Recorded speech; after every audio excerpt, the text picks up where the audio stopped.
ভিডিওতে আমরা চতুর্থ শ্রেণীর তৃতীয় পর্যায়ক্রমিক মূল্যায়নের বাংলার 1 নম্বর স্কুলের প্রশ্ন উত্তরগুলো আলোচনা করব। একে বলেছে সঠিক উত্তরটির তলায় দাগ দাও। ক বাঘা যতীনের দিদির নাম বিনোদবালা। খ আদর্শ ছেলে কবিতাটি লিখেছেন কুসুম কুমারী দাস।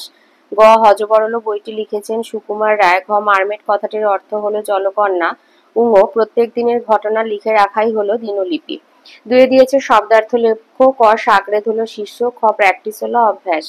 তিনে আছে শূন্যস্থানে সঠিক শব্দ বসাও। ক তোমরা মানুষ হলে দেশের কল্যাণ। খ পুণ্য কমল কনক ধন ধান্যে। গ যতই দোকানে গিয়ে করো কাকুতি। ঘ ঘুমের কাজল বুলিয়ে আসে গুটি গুটি। উঙ চলে এসো ভাই বোনে চোখ কেন ঘুম ঘুম। চারে দিয়েছে বিপরীত শব্দ লেখো। শান্ত স্বাধীনতা হাসি এবং দুর্বল। কয়ে শান্ত হবে অশান্ত। খ স্বাধীনতা পরাধীনতা। গ হাসি কান্না। ঘ দুর্বল সবল।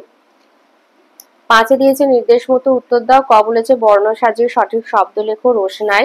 খ বর্ণ বিশ্লেষণ করো ভ্যাবাচাকা। ভ যোগ অন্তের জ যোগ আ যোগ ব যোগ আ যোগ চ যোগ অন্তের জ। চয় জফালা মানে চ যোগ অন্তের জ যোগ আ যোগ প যোগ আ। গতে দিয়েছে ইংরাজিতে যা স্যারেট বলা হয় তা হলো হেঁয়ালি নাট্য। ঘ কাজ বোঝায় যে শব্দে তা হলো ক্রিয়া। ছয়ের সমার্থক শব্দ লিখতে দিয়েছে। ক পৃথিবী হবে বিশ্ব। খ হাতি হবে হস্তি। সাথে বলেছে নিচে কোন বাক্যে কোন ভাব প্রকাশ পেয়েছে লেখো। প্রশংসা বিস্ময় প্রশ্ন নিষেধ সংশয়। খতে বলেছে কি যে ভালো লাগতো এটা বিস্ময়। খ যে সে নদীটির নামও খুব মিষ্টি বাতাসি এটা হচ্ছে প্রশংসা। এটা বর্ণনা দেবে না প্রশংসা দেবে।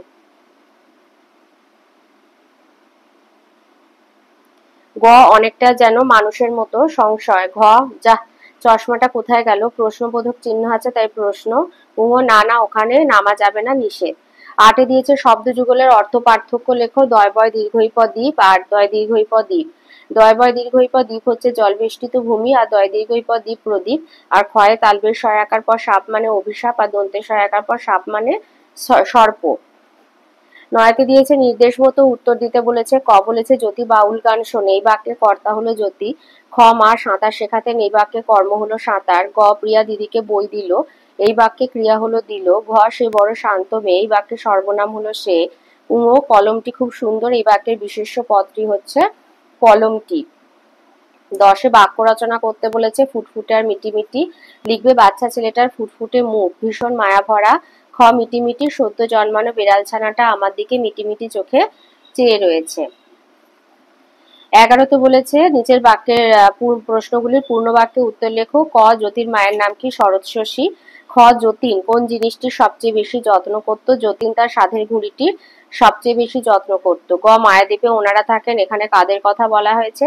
মায়াদ্বীপে ঘুরে বেড়ানো জলকন্যা বা মারমেটের কথা বলা হয়েছে।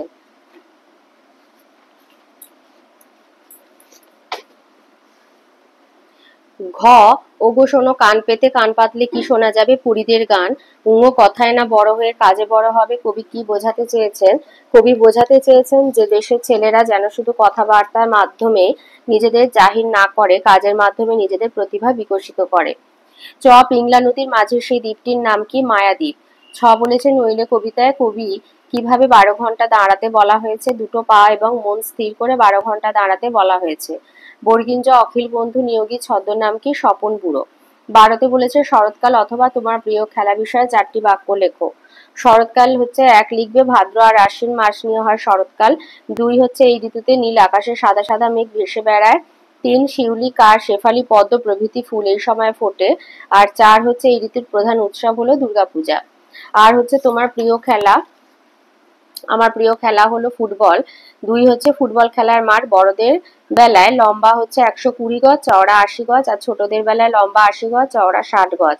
4 হচ্ছে ফুটবল খেলায় শরীরের বিভিন্ন অঙ্গে ব্যায়াম হয়।